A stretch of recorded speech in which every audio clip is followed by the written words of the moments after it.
It is really striking, isn't it, to look based on everything that we've heard from those that have seen Donald Trump go into the courtroom and and even those that have seen him out that know him, his aides say this isn't the same guy that has been playing strongman through the years. It's just sort of been brushing things off. I mean, obviously.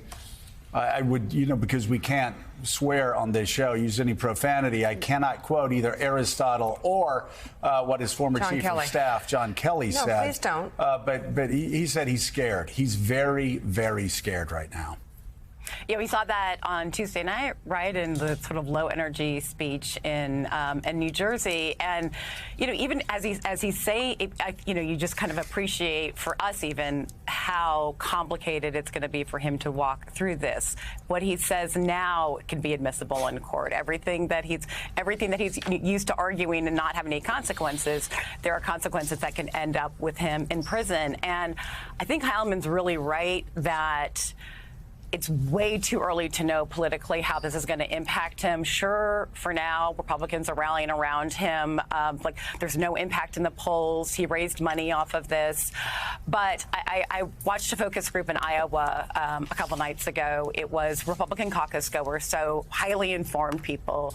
And they were asked, did the indictment change your view? And like most places, most people said no. We've seen that. One guy said, it did because I listened to the indictment. He said, I was driving and I hit play and I heard over and over again all of the different documents, how important they were. And it really gave me some concern. And that kind of set into the group, not just about that was reckless, but also maybe he's not the best general election candidate, and expressed a lot of concerns about that. So, this is big consequences for him. So was the group overall staying next to him? I mean, because it seems to me that people are saying, the indictment doesn't have an impact, but then you talk to them a little more and they go, we're exhausted. Maybe it's time to move on. We're exhausted. That's what it was, Joe. Now, it's Iowa. Remember, they did not pick Trump in 2016. They picked Cruz. So they're not, they're not inclined to. But I'll tell you what was interesting. DeSantis really popped in that they said he's been here a lot. When they said, what are you hearing about DeSantis? And they didn't say Disney. I mean, they got there, but they said, he's really concerned about federal government spending. So that's breaking through there. And you could see, and obviously DeSantis is trying to run to Trump's right. He's criticizing Trump's Supreme Court nominees as not being conservative enough. And you could see that maybe working in Iowa, where they're not necessarily where they hadn't, at least in 2016, were not inclined to Trump. But there was a lot of unease. They asked 8 men, do you think Biden could beat Trump? And only one said he thought Biden could, only one said that they thought Trump could beat Biden. And that's the thing, they don't think that Trump can beat Biden. But I am curious, what exactly do they want these Supreme Court people there to make women wear bonnets on the street? I was going to say, it's a bizarre critique here. That's bonnets. Out of Handmaid.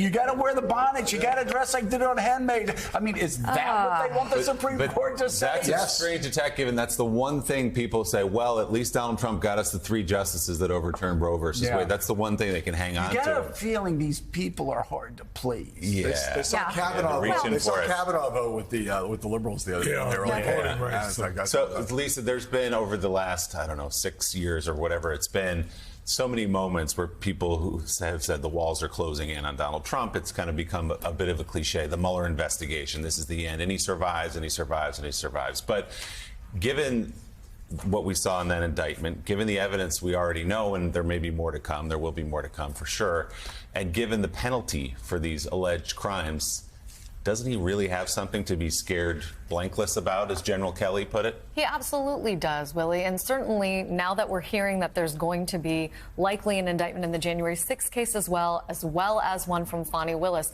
the walls are closing in from all directions. He's like Michael Jackson at the end of the Thriller video when all all of the demons start popping out. I'm sorry, I'm an 80s kid. Good pull. Yeah. But he looks scared. I see it. I see it. Good pull. Well, and at the end, you remember he turns into the monster too, right? Yeah. But Willie, to your point, he looks scared. As I said, I was on the Trump side of the courtroom. When he got up before that single line formation that we talked about, he turned around and he wanted to look down the faces of everyone in the gallery. And it almost seemed like he was doing two things. One, do I know anybody here who's going to give me any comfort? A smiling face, something that I can hold on to. There was no Boris, there was no Melania. All the trappings of his usual sycophants, other than Nauta, weren't there. Jeez. And then he just scowled and he walked down the line to get to the end of the row, and then he turned on his heel and Nauta followed him. But he did not look bullish or bullying or strongman-like. He looked scared. Well, in those flankless. moments, that's when you really,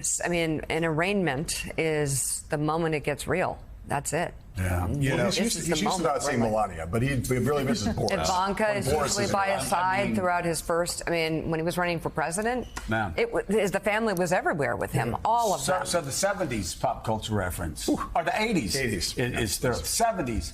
I mean, when Luke and Han go Yes, to the rescue trash compactor. The trash compactor. That's right. I love when Mark Hamill's telling the story. He's like, we're in there and we have goop all over us. And then the next scene, we're out and my hair's fluffy. And I go, wait, but we were in the trash chute.